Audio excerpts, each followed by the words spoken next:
آج ہم اپنی ویڈیو میں چند اہم حقائق سے پردہ اٹھائیں گے کہ الزواری کو نشانہ بنانے والے ڈرون نے کہاں سے اڑان بھری اور اس میں کون سا میزائل استعمال کیا گیا۔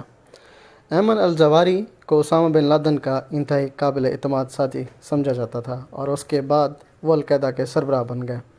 الزواری کے بارے میں کہا جاتا ہے کہ وہ اپنی اہلیہ اور بیٹی کے ساتھ کابل کے مرکز میں بلند حفاظتی دیواروں والے ایک بڑے کمپاؤنڈ میں رہ رہے تھے۔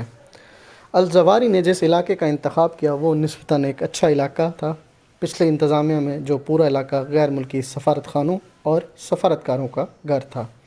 اب طالبان کے زیادہ تر اعلیٰ عہدیدار اس عالیشان علاقے میں رہتے ہیں۔ بائیڈن کے لیے امریکہ کے انتہائی مطلوب لوگوں میں سے ایک کو مارنے کا موقع خطرے سے بھرپور تھا۔ الزواری ایک گنجان آباد محلے میں رہائش پذیر تھے اور افغانستان میں امریکی موجودگی کے آخری دنوں کے دوران کابل میں ایک ڈرون حملے میں غلطی سے 7 بچوں سمیت 10 بے گناہ افراد کی موت کا واقعہ بھی صدر بائیڈن کے ذہن میں ہوگا۔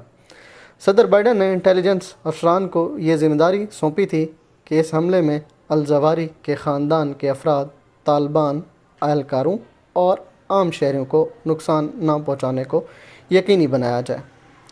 31 جولائی 2022 کو الصبح القاعدہ کے سربراہ ایمن الزواری نماز فجر کی ادائیگی کے بعد حسب معمول کابل میں واقع ایک مکان کی بلکنی میں نمودار ہوئے اور یہ حرکت ان کی زندگی کی آخری حرکت ثابت ہوئی۔ افغانستان کے مقامی وقت کے مطابق صبح 6:18 پر 2 میزائل اس بالکنی سے ٹکرائے اور 71 سال کے ایمن الزواری کی زندگی کا باب بند ہو گیا۔ اس میزائل حملے میں القاعدہ کے سربراہ تو جان سے گئے لیکن اسی مکان میں موجود ان کی بیٹی اور اہلیہ محفوظ رہیں کیونکہ حملے سے ہونے والا نقصان بالکنی کے مرکزی حصے تک ہی محدود رہا۔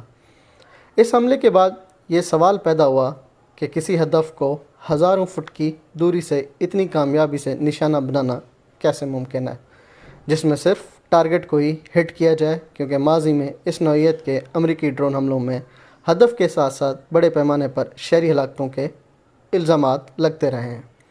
حملے کے بعد مکان کی کھڑکیاں اڑ گئیں مگر حیرت انگیز طور پر کوئی اور جانی نقصان نظر نہیں آیا۔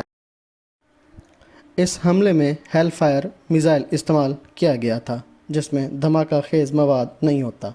میزائل کی یہ قسم AGM-114R9X کہلاتی ہے اور بارود کی جگہ اس میں 6 بلیڈ لگے ہوتے ہیں جو نشانے پر پہنچتے وقت میزائل کے اطراف سے نکل آتے ہیں۔ یہ بلیڈ اپنے ٹارگٹ کو تو کاٹ کر رکھ دیتے ہیں مگر کسی اور کو نقصان نہیں پہنچتا۔ امریکی ذرائع ابلاغ کی بعض اطلاعات میں دعویٰ کیا گیا ہے کہ کابل میں القاعدہ کے رہنما ایمن الزواری کا خاتمہ کرنے والا امریکی ڈرون ممکنہ طور پر کرغزستان کے ایک ایئر بیس سے داغا گیا تھا۔ ان اطلاعات میں یہ بھی دعویٰ کیا گیا ہے کہ یہ حملہ شمالی کرغزستان کے منس میں امریکی ٹرانزٹ کی سہولت گانسی ایئر بیس سے کیا گیا تھا۔ امریکی محکمہ دفاع کے مطابق گانسی کرغزستان میں بشکیک بین الاقوامی ہوائی اڈے کے قریب ایک سابق امریکی فوجی اڈہ ہے۔ اسے امریکی فضائیہ نے چلایا تھا جس نے جون 2014 میں اسے کرغزستان فوج کے حوالے کر دیا۔ امریکی حکام ابھی تک اس بات کو کنفرم نہیں کر رہے کہ یہ ڈرون کہاں سے لانچ کیا گیا تھا، لیکن امریکہ کے پاس اب قریبی خطے میں کوئی فوجی اڈہ نہیں ہے جس سے پتہ چلتا ہے کہ طیارہ اپنے ہدف تک پہنچنے سے پہلے طویل فاصلے سے اڑایا گیا۔ افغانستان کے وسطی ایشیائی ہمسایوں کی جانب سے امریکہ کو یہ مدد فراہم کرنے کے امکان کو مسترد نہیں